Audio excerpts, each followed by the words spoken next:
Hey guys, I just wanted to reach out to you and let you know that Surewinder is still selling amazing products.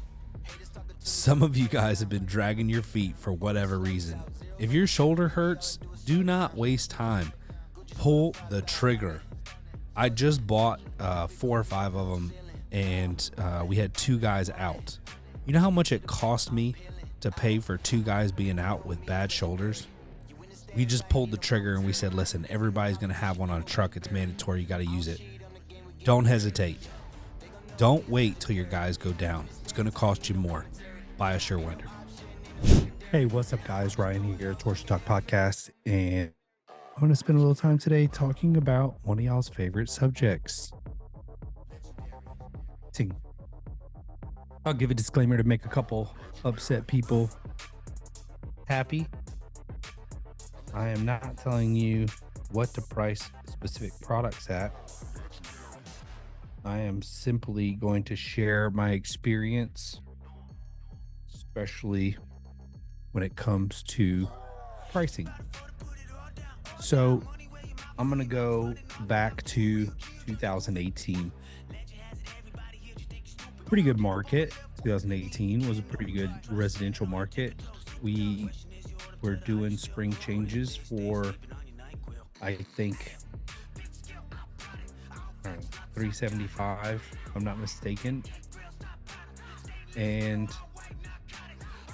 you know, I was so busy, I just never put like a lot of thought into really going through the process of figuring out how much money we need to make in a day, an hour. And I was like, I just need to grind it out, make as much money as I can. I'll worry about that later. And then 2019 hit, and we decided to really take a different approach and go after high-end clientele. And when we did that, that was like hugely beneficial for us. That was kind of the crossing over, I guess, for us. And we knew we had to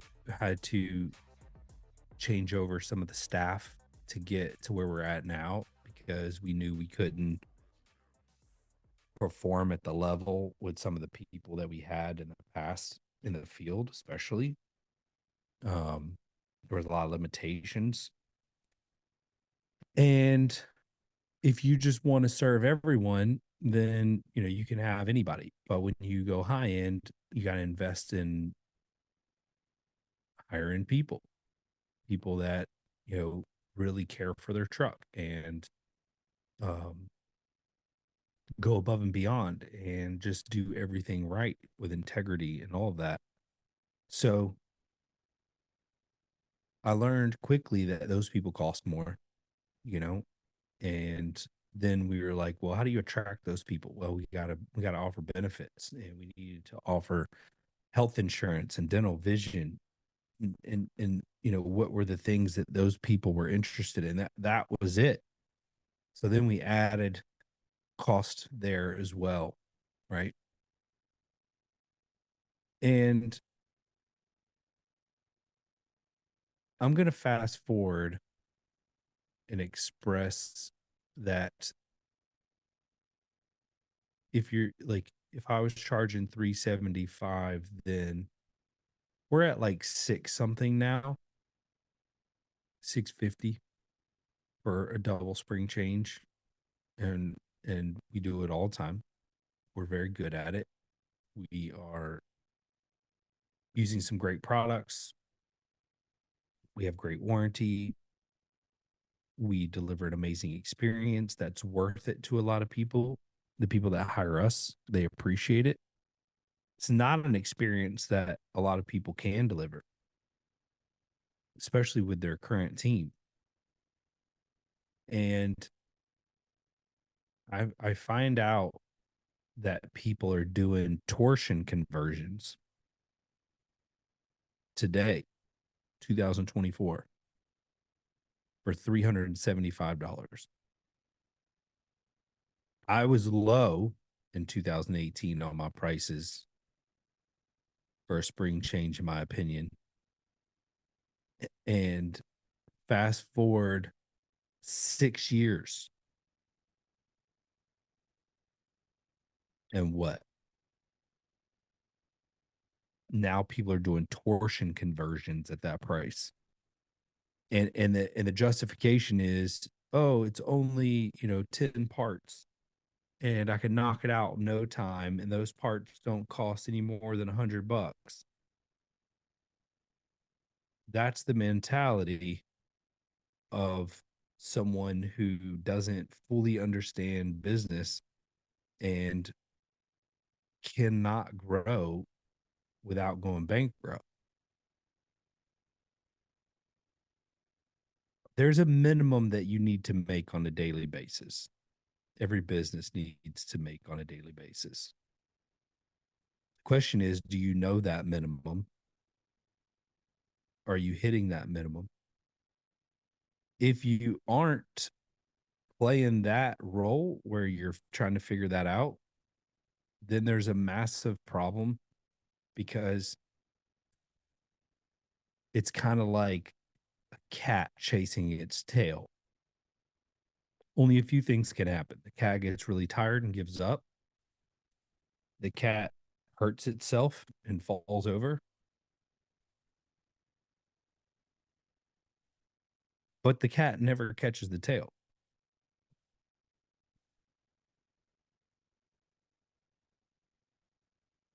In this story,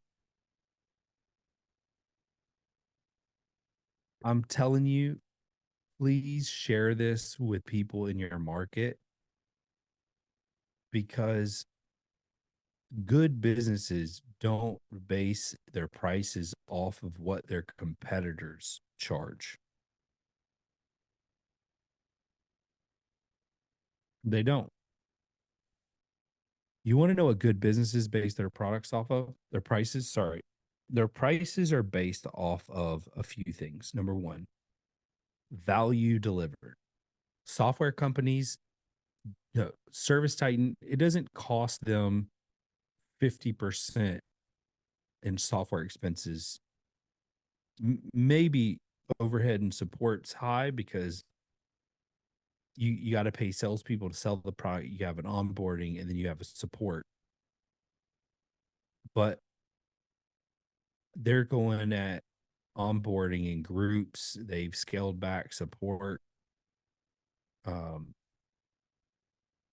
and then maybe they've ramped it back up. I don't know. But software, I mean, their margins are usually huge if done properly. Are there software companies out there making hardly any money on margin? Yeah, of course there is. And I get when we have these conversations in these Facebook groups, everybody's like, well, Amazon's the cheapest. Yeah, Amazon's also selling international, and they didn't make a lot of money on their e-commerce side. Where they make majority of their money is off of their servers. AWS. Man, I miss having somebody to do fact checking for me.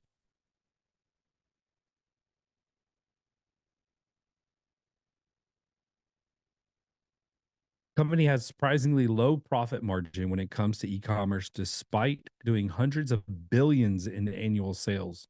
One source, other than e-commerce, accounts for most of Amazon's profits, and the company is quickly building a second money-making revenue stream.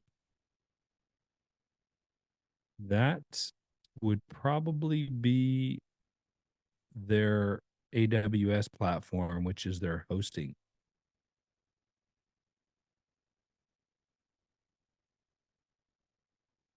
Doesn't work. You wonder why Amazon outsources their deliveries. People aren't W-2 employees. Amazon is a technology powerhouse. It was founded in 1994 and has amassed a 1.5 trillion valuation, which is nuts because they don't hardly make any money, but whatever.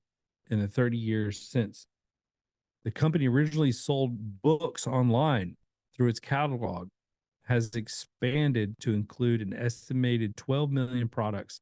In 2023, Amazon accounted for 37% of all e-commerce sales in America, which was light years ahead of the second place, Walmart. For those of you guys who don't know, Walmart quickly saw sales declining and Amazon taking a larger piece of the pie. So they got into they had the audience, they didn't have the sellers, and they didn't want the additional overhead.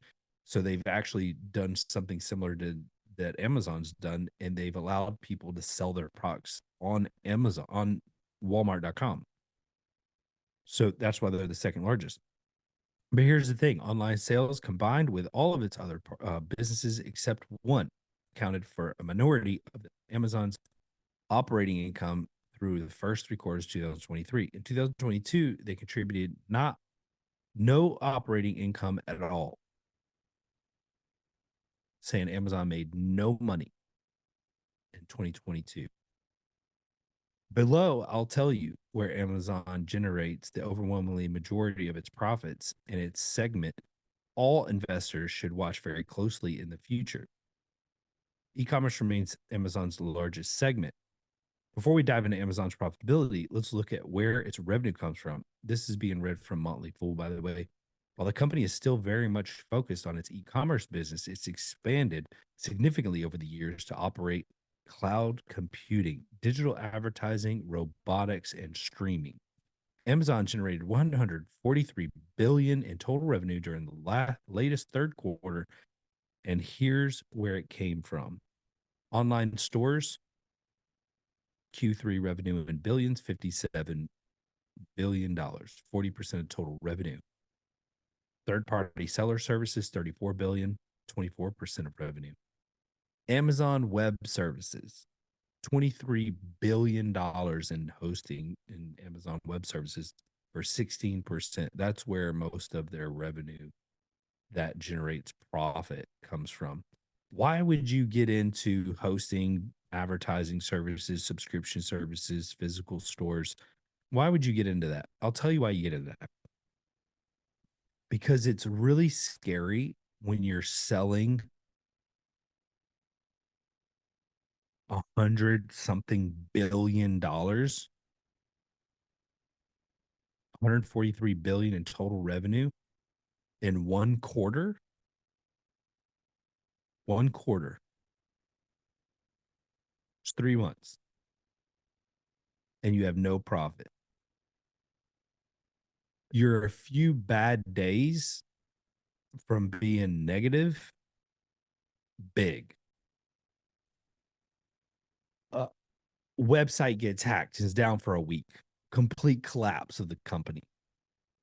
Right? Like, I mean, there's so many things that you have to account for. So Amazon's like, I'm sure they're like, man, I see the risk. I see the challenge. You know, you have one activist accuse Amazon of something they did or didn't do, and people boycott the website for a month. Sales decline dramatically. Overhead stays the same for the most part. They're not far off from major losses. So what did they do? They expanded services. They're sitting there thinking, man, we're hosting this massive website. We figured out how to keep our website online all the time. We have a reliable service, good people running our server. Other companies have this as a challenge for them. Why don't we just duplicate this and offer these services to our clients? You know who else did that? Something very similar, who grew, and Amazon actually bought them out.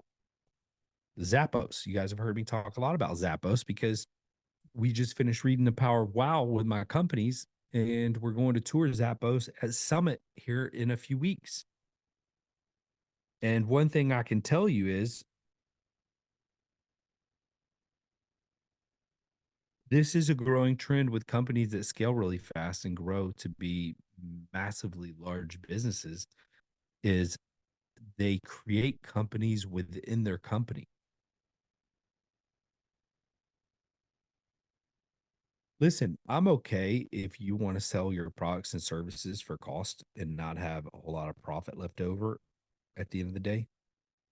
I'm more worried about, like, hear me when I say this. I'm concerned that if your website, your body, your shoulder, whatever, goes down for a week, a month, or two, you can't pay your bills. You can't pay your helper. What happens then? What happens when you want to go on vacation? What happens when your kids graduate or turn 16 and want a car? Hey guys, I found something that changed my business and I want to share it with you. We've created packages that have included some of the best products in our industry to offer our service customers. The heart of that package is Stealth Hardware Kit. Stealth Hardware is the quietest hinges on the market. I challenge you to buy at least one of these, test it for yourself. Put it on your truck and design a quiet performance package for your customers willing to pay for a better, smoother running door. Buy your Stealth Hardware Kit at Service Spring, do a search for Quiet Hinge, and then buy that. You can buy a double or single door, 7 or 8 foot tall, and promise you it'll change your service forever. Somer USA and Somer Group want to thank you for an incredible year and the trust you put in them and their products. As you know, Somer places high value on relationships, education, customer service, innovation, and professionalism. And they are grateful to you for your part in the fostering and dissemination of these values. If there is any way Somer can support you in your journey, whether through their products, the values they hold to, or the knowledge Somer has gained through interaction with door dealers across the world, please reach out to the team at your convenience. They are here to serve you. Again, thank you from the entire Somer team. Check them out at somerusa.com. Tell them Ryan sent you. Just thinking that it's a hard life knowing that you have no income unless you go out and do a spring change for $300. And then you're not taking into consideration your fuel, your truck, and you probably don't have a lot of debt. You probably don't have a lot of overhead. You're living the simple life. And you're thinking, you know what? I don't want to manage people. And that's perfectly fine. Like, that's perfectly fine. But how are you going to retire? How are you going to put your kids through school? You're going to have to do what Amazon and all these other companies did. You're going to have to expand either territory or products that can help you grow your company and be profitable. If you, I'll give you some feedback here too. Here's something interesting to chew on. You know, we love garage doors. I love garage doors. I love driving around looking at them. I love talking about them. I love how they make the house look different when you change them out.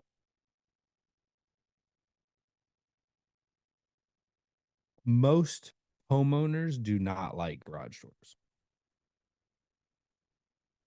They don't. They don't care for them. You know how I know this?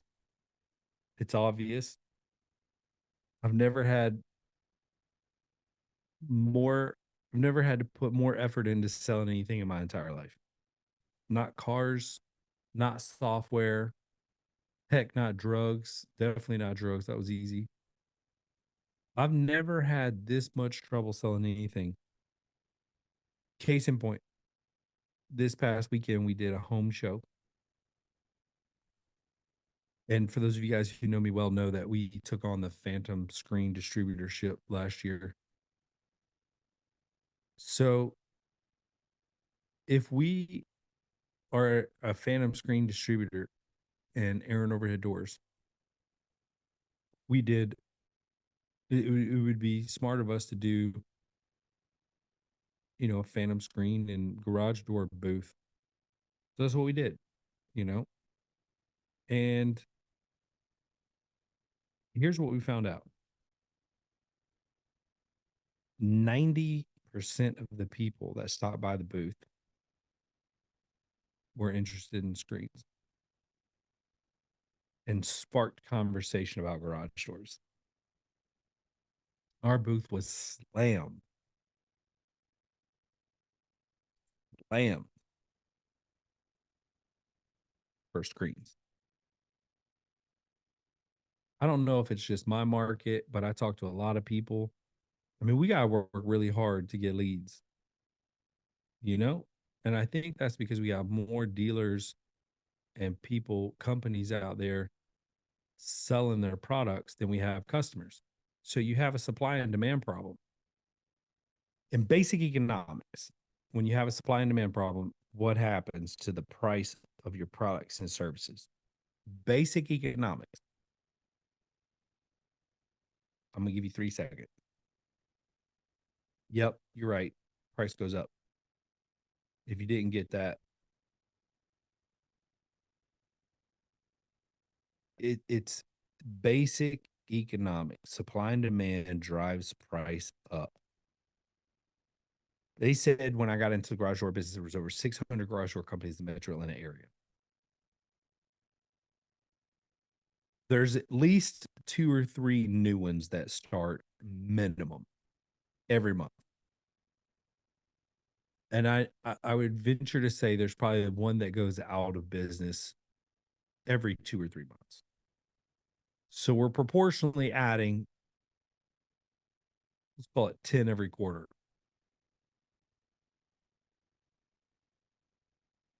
And that was 9 years ago. So we're probably close to around 700 dealers plus in the metro Atlanta area. If each dealer's looking for an average of, I don't know, 10 to 15 repair jobs a day and 5 quotes for new doors a day, metro Atlanta is massive.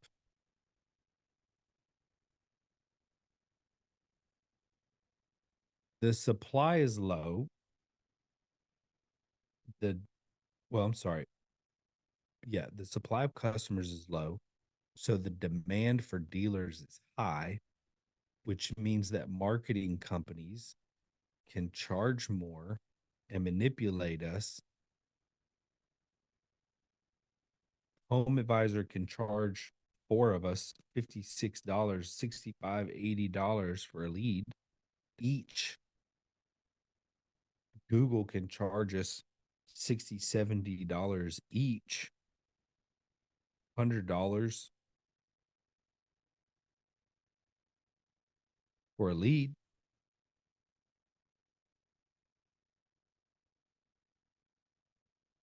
Everyone around us is smart enough to understand the idea of supply and demand and adjust pricing, but we still have you guys doing torsion conversions with 10 parts being swapped out for $375 because you say that it's just your time and $100 worth of parts, which I don't even know how y'all are getting it for $100. I have no clue. I'm not buying it for $100, but I'm also not buying the cheapest thing. So maybe you guys are getting your parts from China or something, or maybe you're just buying like $20,000-$30,000 worth of parts at one time.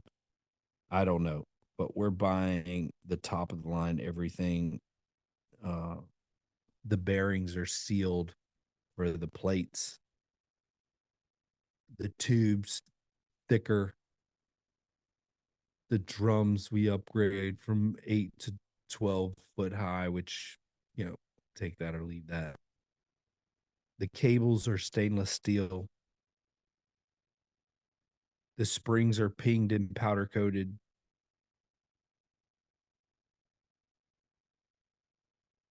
So, I mean, I don't know. Well, what are you?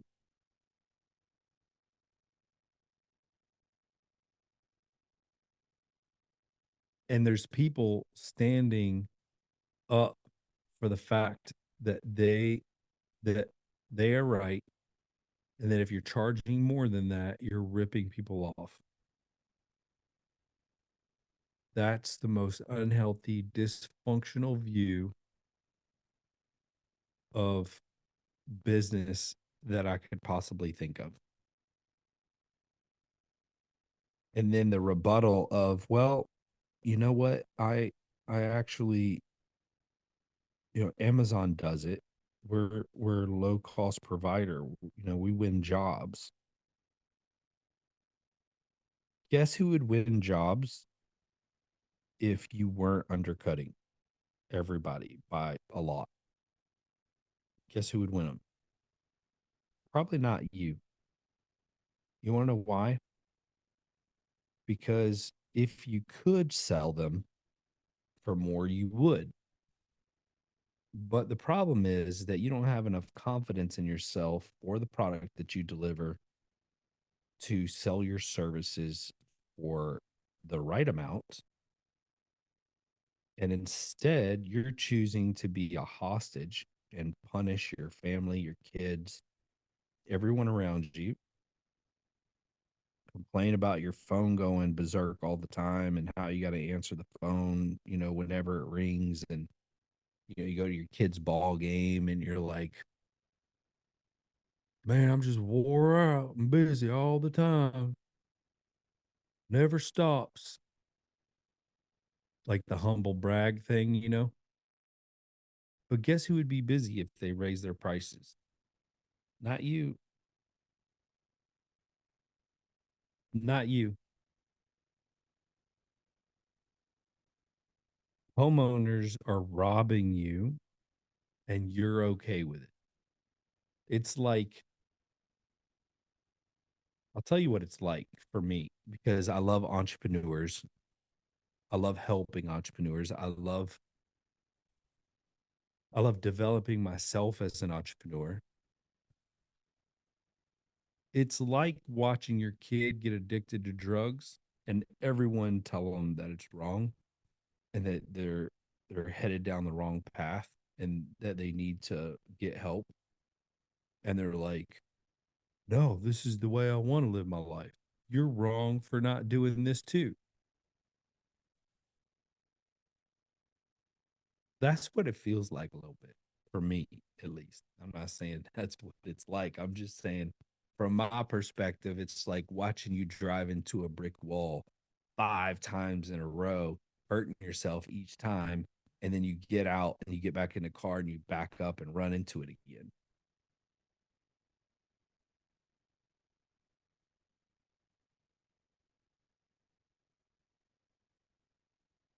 What do you think?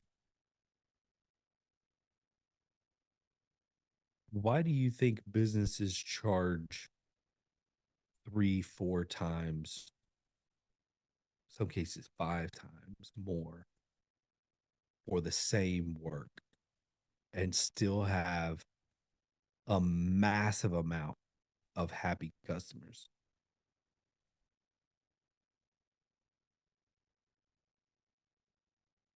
I'll play devil's advocate. Maybe the customer doesn't know that they could get it cheaper somewhere else. That's fair. Maybe they thought they were buying it for as cheap as they could possibly get it. Maybe they just don't know any better. And it's our job to educate them. Hey, you could buy all the parts for $100 and do it yourself, or you could pay me, you know, $1,200.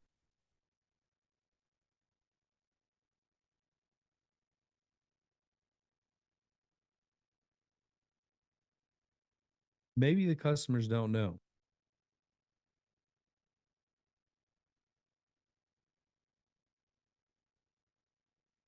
It's crazy. And the thing about it is it's everywhere. And the only time that you should do anything like super dirt cheap where you don't make any money, that's called a loss leader. And it's designed to get cheap people to bite on it like a fish to a minnow so that you can set the hook.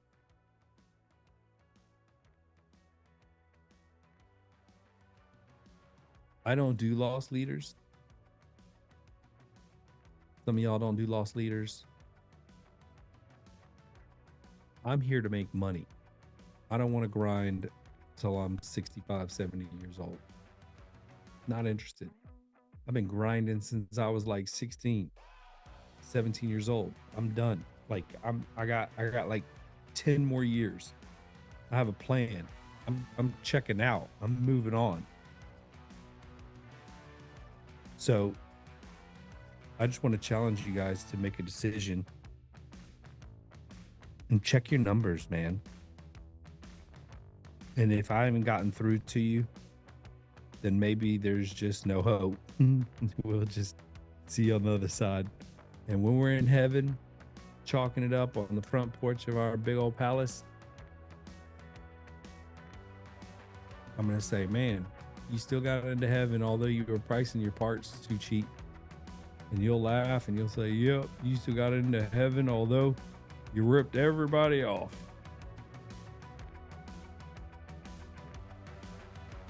And it's okay. Who's wrong, who's right, I don't know. But what I will tell you is I would rather have a good life than be a slave to my trade and my customers every single day. I would rather have enough money to serve them well and to bless them and to do charitable acts of service than wish I had enough money to do those things. So anyway, I'm gonna wrap it up. I love you guys. Listen, you know I'm only telling you this because I love you. I appreciate you. I hope this got through to a couple of you. I know I've had a podcast similar to this before, but I feel like I can't stop reaching this. You got to know your numbers. You got to price things out the right way, and you got to hit them. And in order to do that, you probably have to deliver a better experience with better quality parts and better customer service, better systems and processes. You're going to have to invest in some stuff. Till next time, have a blessed day.